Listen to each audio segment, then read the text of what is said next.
Hello students, welcome to ready chemistry classes.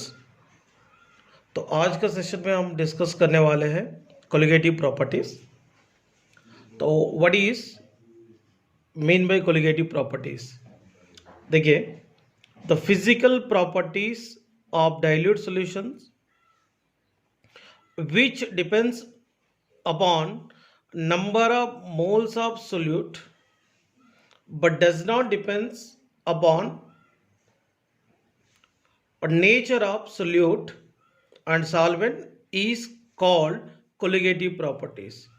The physical properties of dilute solution which are depends upon only the number of solute particle present in it but does not depends upon nature of solute and solvent and size of solute and solvent is nothing but colligative properties. The types of colligative properties: first one, lowering of vapor pressure. Second is elevation of boiling point. Third one is depression of freezing point. Fourth one is osmotic pressure. Osmotic pressure. तो first of all upon discuss करते हैं lowering of vapour pressure topic. Lowering of vapour pressure discuss करने के पहले अपने को vapour pressure मालूम होना चाहिए। तो what is mean bye vapour pressure? It is the pressure exerted by the vapors over the liquid when equilibrium state attained between liquid phase and its vapor phase. Liquid phase and vapour phase दोनों equilibrium condition में रहने के समय vapour के द्वारा liquid के ऊपर develop होने वाले प्रेशर को अपन मानते हैं वेपर प्रेशर। देखिए, एक वेजल में सर्टेन क्वांटिटी ऑफ लिक्विड को लेकर इसको कंप्लीटली क्लोज करना है।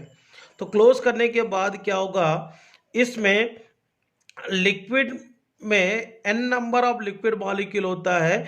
इसमें हर लिक्विड मॉलिक्यूल की काइनेटिक एनर्जी अलग अलग होता है। इसमें देखिए, जिस लिक्विड मॉलिक्यूल की काइनेटिक एनर्जी ज़्यादा है that liquid molecule surface area पे आकर तो मतलब एवापोरेट होता है।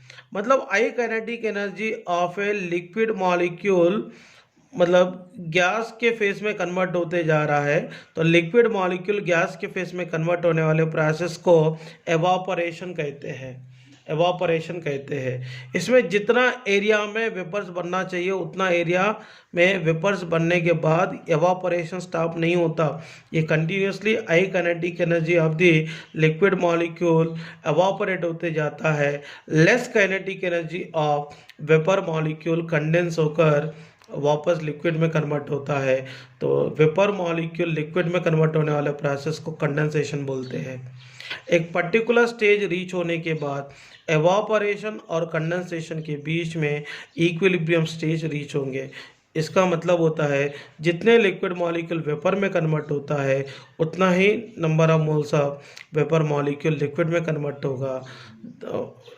होता है और दैट कंडीशन को इक्विलिब्रियम कंडीशन कहते हैं। एवापोरेशन और कंडेंसेशन के बीच में इक्विलिब्रियम एस्टैब्लिश हो गए, इसका मीनिंग होता है यहाँ पे liquid phase and vapour phase के बीच में इक्विलिब्रियम एग्जिस्ट हुआ। और ये liquid phase and vapour phase के बीच में इक्विलिब्रियम एग्जिस्ट होने के बाद वेपर के द्वारा लिक्विड फेज के ऊपर टोटल कितना प्रेशर डेवलप हुआ एक पर्टिकुलर टेम्परेचर में, इसको फाइंड किया तो vapour pressure of the liquid मिलता है। इसीलिए इसको ऐसा डिफाइन करते हैं, the pressure exerted by the vapors over the liquid when equilibrium state attained between liquid phase and its vapor phase। and vapor pressure कौन सी पैरामीटर पे डिपेंड करता है? First one, nature of solvent. तो देखिए, एक vessel में alcohol लिए, एक वेजल में ईथर्स लिए, बट अल्कोहल और अल्कोहल मॉलिक्यूल के बीच में इंटरमॉलिक्यूलर हाइड्रोजन बॉन्ड है, बट ईथर और ईथर के बीच में डाइपोल फोर्सेस है। But intermolecular hydrogen bond generally dipole forces से स्ट्रॉन्गर है। इसका मतलब अल्कोहल में मॉलिक्यूल के बीच में रहने वाले inter particle force like intermolecular hydrogen bonding. Ether में मॉलिक्यूल्स के बीच में रहने वाले डाइपोल डाइपोल फोर्सेस से स्ट्रांगर है।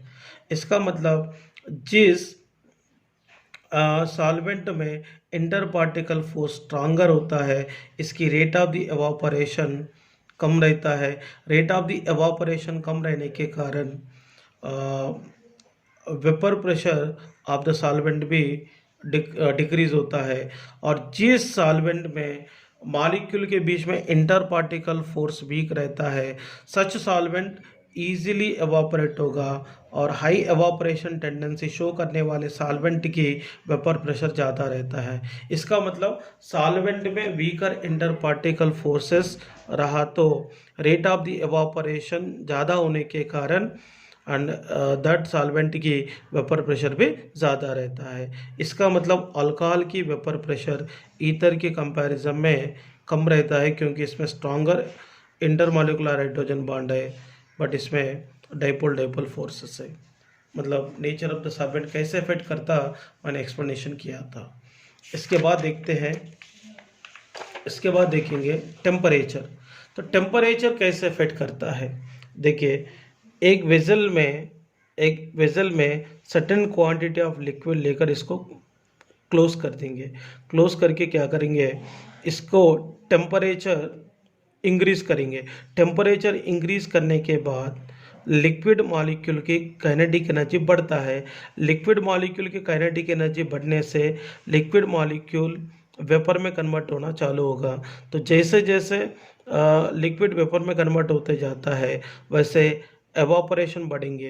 एवापोरेशन बढ़ने के कारण मोर number of liquid molecule vapour में कन्वर्ट होता है। जितना ज़्यादा वेपर्स बनेंगे उतना ज़्यादा लिक्विड के ऊपर वेपर प्रेशर डेवलप होगा।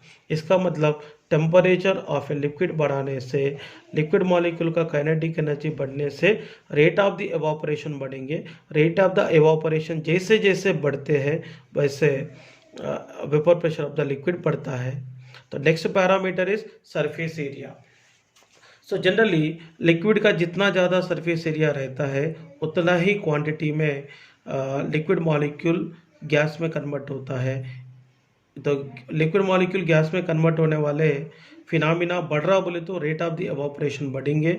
तो रेट ऑफ द एवापोरेशन बढ़ने से vapour pressure of the solvent भी बढ़ता है और vapour pressure of the liquid भी बढ़ेंगे। देखिए, solution containing, next parameter, solution containing non volatile solute. Solution containing non volatile solute. देखिए इसमें क्या होगा, वोलेटाइल सोल्यूट और non volatile solute. Ordinary temperature में एवापोरेट होने वाले सोल्यूट वोलेटाइल सोल्यूट है। ऑर्डिनरी टेम्परेचर में जिस सोल्यूट एवापोरेट नहीं होता है सच सोल्यूट को नॉन वोलेटाइल सोल्यूट बोलेंगे। सो देखते हैं नॉन वोलेटाइल सोल्यूट एक सोल्यूशन में रहने से वेपर प्रेशर पे क्या असर पड़ेंगे देखेंगे। इसमें ये क्लोज्ड वेसल में प्योर सॉल्वेंट है, तो ओनली प्योर सॉल्वेंट है, इसीलिए प्योर सॉल्वेंट में रहने वाले लिक्विड मॉलिक्यूल का जिनका काइनेटिक एनर्जी ज़्यादा है, सच लिक्विड मॉलिक्यूल कंटिन्यूसली एवापोरेट होते रहता है। यहाँ पे जैसे जैसे एवापोरेशन बढ़ रहा है वैसे यहाँ पे vapour pressure of the liquid भी बढ़ते जाएंगे। सो vapour pressure of the liquid यहाँ पर थोड़ा ज़्यादा है, तो प्योर सॉल्वेंट का वेपर प्रेशर अपन मानते हैं P0। तो ये प्योर सॉल्वेंट को क्या करते हैं, some quantity of non volatile solute add करते हैं। तो ऐड करके इसको क्लोज्ड वेसल में रखते हैं। रखने के बाद क्या होगा, ये सोल्यूशन में एक बात याद रखना, सोल्यूशन में प्योर सॉल्वेंट के साथ और कौन आया है, नॉन वोलेटाइल सोल्यूट आया है। ये नॉन वोलेटाइल सोल्यूट को ऐड करने के बाद non volatile solute homogeneously distribute होगा। तो होमोजीनियसली डिस्ट्रीब्यूट होकर प्योर सॉल्वेंट और नॉन वोलेटाइल सोल्यूट मिलकर सोल्यूशन को डेवलप करता है। इसमें सॉल्वेंट है और नॉन वोलेटाइल सोल्यूट भी है, इसलिए हाई काइनेटिक एनर्जी रहने वाले सॉल्वेंट मॉलिक्यूल और इसके अलावा सोल्यूट मॉलिक्यूल सरफेस एरिया पे आया है। देखिए यहाँ पे सॉल्वेंट के अलावा नॉन वोलेटाइल सोल्यूट भी है, इसीलिए यहाँ पर only pure solvent molecule evaporate हो रहा है, पर नॉन वोलेटाइल सॉल्यूट एवापोरेट नहीं हो रहा। इसीलिए प्योर सॉल्वेंट के रेस्पेक्ट में सॉल्यूशन की एवापोरेशन कम हो गए, वेपर प्रेशर भी कम हो गया, और इस सॉल्यूशन का वेपर प्रेशर अपन मानते हैं पीएस। बट ये दोनों के कंपैरिजन में प्योर सॉल्वेंट की जो वेपर प्रेशर है किससे ज़्यादा है, सॉल्यूशन की वेपर प्रेशर से ज़्यादा है, इसीलिए P not greater than P S होता है। बट यहाँ पर देखिए, एक प्योर सॉल्वेंट को नॉन वोलेटाइल सोल्यूट ऐड करके vapour pressure of the solution को डिक्रीज करने वाले फिनोमेना को कहेंगे लोअरिंग ऑफ वेपर प्रेशर। इसको डिनोट करने के लिए डेल्टा पी यूज़ करते हैं। और लोअरिंग ऑफ वेपर प्रेशर को कैसा मतलब डिफाइन करेंगे, it is the difference between vapour pressure of pure solvent and solution. देखिए, delta P is equal to क्या हो गए, P naught minus P S हो गए। पी नॉट मतलब vapour pressure of pure solvent, P S मतलब vapour pressure of solution. तो next topic is relative lowering of vapour pressure. इसको represent करने के लिए R L V P use कर सकते हैं। So relative lowering of vapour pressure का मतलब क्या होगा, it is the ratio of lowering of vapour pressure to vapour pressure of pure solvent, so that R L V P is equal to delta P upon P naught है। तो but delta P is equal to क्या है, P naught minus P S, P naught minus P S है। Delta P is equal to P naught minus P S है, तो यहाँ पे R L V P is equal to P naught minus P S by P naught लिख सकते हैं। This is the information regarding vapour pressure and relative lowering of vapour pressure. इसके बाद अपन डिस्कस करते हैं वेरी इंपॉर्टेंट टॉपिक है Raoult's law. तो राउल्स लॉ एग्जैक्टली क्या बताएंगे, किसी भी सॉल्यूशन में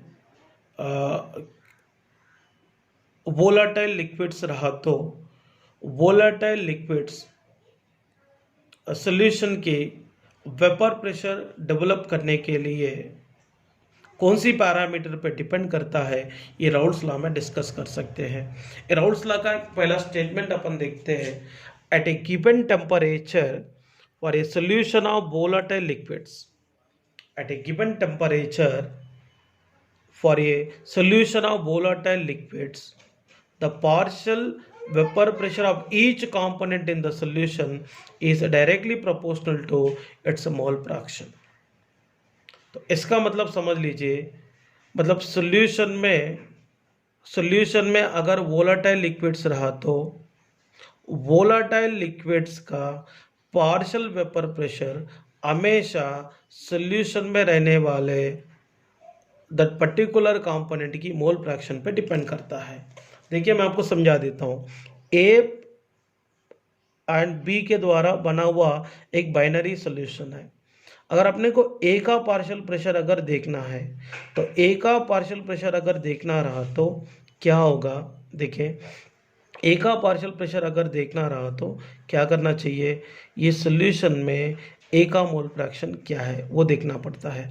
अगर मतलब ए कंपोनेंट का पार्शियल वेपर प्रेशर सॉल्यूशन में रहने वाले ए का मोल फ्रैक्शन को डायरेक्टली प्रोपोर्शनल है, तो P A proportional to X A हो गए। तो प्रोपोर्शनल को रिमूव किया तो P A is equal to P naught A X A होता है। इसीलिए राउल्स लॉ का स्टेटमेंट क्या है, at a given temperature for a solution of volatile liquid the partial vapor pressure of each component in the solution is directly proportional to its mole fraction। देखिए, इसका application को देखते हैं। अगर मान लीजिए एक बाइनरी सॉल्यूशन है, ये बाइनरी सॉल्यूशन में जनरली ए कंपोनेंट और बी कंपोनेंट है। इसमें ए कंपोनेंट का मोल फ्रैक्शन एक्स ए है, बी कंपोनेंट का मोल फ्रैक्शन एक्स बी है, और एक्स ए मोल फ्रैक्शन रहने वाले ए कंपोनेंट का partial vapour pressure P A है, एक्स बी मोल फ्रैक्शन रहने वाले बी कंपोनेंट का partial vapour pressure P B है। इसका मतलब देखिए, a binary solution consist of two volatile liquids A and B. If PA and PB are the partial vapor pressure of two liquids and XA and XB are their mole fraction in the solution. देखते हैं अगर binary solution में 2 volatile liquids रहा तो क्या condition होगा, मैं आपको एक्सप्लेन करना चाहता हूँ। देखिए ये बाइनरी सॉल्यूशन में A वोलेटाइल लिक्विड है, B वोलेटाइल लिक्विड है, तो A का मोल फ्रैक्शन कितना है XA, और XA मोल फ्रैक्शन रहने वाले A कंपोनेंट की पार्शियल प्रेशर PA है, और XB मोल फ्रैक्शन रहने वाले B कंपोनेंट की पार्शियल वेपर प्रेशर PB है। A को और B को राउल्स लॉ अप्लाई करते हैं, तो राउल्स लॉ के अनुसार partial vapour pressure of A component PA proportional to its mole fraction XA, PB proportional to its mole fraction XB। और यहाँ पे प्रोपोर्शनल को हटाने से PA is equal to P0 XA और PB is equal to P0 B XB। अगर ये binary solution में 2 वोलेटाइल लिक्विड्स होने के कारण pressure of the solution A component की पार्शियल वेपर प्रेशर पे और B कंपोनेंट की पार्शियल वेपर प्रेशर पे डिपेंड करता है, इसीलिए pressure of the solution is equal to PA plus PB मैंने लिखा हूँ। Next one, pressure of the solution is equal to according to Raoult's law क्या हो गए, PA के जगह P0 XA लिखेंगे, PB के जगह P0 B XB लिखेंगे, so that pressure of the solution is equal to P0 XA plus P0 B XB है। Next one, second application is Raoult's law for solution containing non-volatile solute. Raoult's law for solution containing non-volatile solute. For a solution containing a non-volatile solute, there is no contribution of the solute to the total vapor pressure of the solution. The vapor pressure of the solution is directly proportional to mole fraction of the solvent. Mole fraction of the solvent. Mole fraction of the solvent. इसका मतलब समझ लीजिएगा, अगर मान लो binary solution में A component है और B component है, A कंपोनेंट को सॉल्वेंट मानते हैं, B कंपोनेंट को सोल्यूट मानते हैं। ये वोलेटाइल सॉल्वेंट है, B नॉन वोलेटाइल सोल्यूट है, नॉन वोलेटाइल सोल्यूट है। देखिए इसमें बाइनरी सॉल्यूशन की जो टोटल प्रेशर है non volatile solute like B पे डिपेंड नहीं करता, वोलेटाइल सॉल्वेंट लाइक A पे डिपेंड करता है। मान लीजिए A का मोल फ्रैक्शन XA है और इसकी पार्शियल वेपर प्रेशर PA है, इसलिए pressure of the solution is equal to only PA लिख सकते हैं, यहाँ पे B का कोई कंट्रीब्यूशन नहीं है। तो according to Raoult's law the PA proportional to इसका mole fraction XA, PA proportional to XA, proportional को रिमूव किया तो PA is equal to P0 XA। यहाँ पे therefore pressure of solution is equal to PA के जगह क्या लिखेंगे, P0 XA लिखेंगे। सो यहाँ पर देखिए P0 XA हो गए, सो दैट यहाँ पे क्या हो गए, pressure of solution is equal to P0 XA है। तो यहाँ पे क्या करते हैं, प्रेशर ऑफ द सॉल्यूशन को मैंने PS से रिप्रेजेंट करता हूँ, तो P0 को इधर लेके आते, PS by P0 is equal to XA हो गए। तो in case of binary solution XA plus XB is equal to 1 है, XA plus XB is equal to 1 है, but XA plus XB is equal to 1, XA is equal to क्या होगा 1 minus XB है। ये जो है फॉर्मूला यहाँ put करेंगे तो क्या होगा, PS बाई P0 ये is equal to 1 minus XB होगा। तो एक माइनस XB को इधर लेकर आते हैं, प्लस XB होगा, PS बाई P0 को इधर लेकर आते हैं, XB is equal to 1 minus PS by P0 ये। इसको कैसे लिख सकते हैं, XB is equal to P0 ये, नीचे लिखेंगे, ऊपर क्या लिखेंगे P0 minus PS। XB is equal, इसको ऐसा लिख सकते हैं, XB is equal to P0 ये माइनस PS बाई P0 ए। देखिए यहाँ पर XB इज इक्वल टू क्या मिला अपने को, P0 A minus PS by P0 A. बट अपने को मालूम है ना relative lowering of vapour pressure is equal to क्या है, P0 minus PS by P0 है, P0 minus PS by P0 है। इसीलिए यहाँ पर XB इज इक्वल टू, देखो यहाँ पे XB is equal to P0 minus PS by P0 ये है, but RLVP is equal to P0 minus PS by P0 है, तो इसके जगह क्या लिखेंगे, RLVP लिखेंगे। इसलिए यहाँ पर XB इज इक्वल टू क्या हो गया, RLVP, मतलब relative lowering of vapour pressure RLVP मतलब relative lowering of vapour pressure is equal to mole fraction of the solute मिला है, mole fraction of the solute मिला है। इसका नेक्स्ट टॉपिक है determination of molar mass of a solute from relative lowering in vapour pressure according to Raoult's law. देखिए according to Raoult's law क्या हो गए, P0 minus P S by P naught is equal to x B हो गए। X B मतलब मोल fraction of solute है। Mole fraction of solute की formula क्या रहता है, X B is equal to number of moles of solute by number of moles of solute plus number of moles of solvent रहता, इसलिए X B is equal to N B upon N A plus N B लिखिए हैं।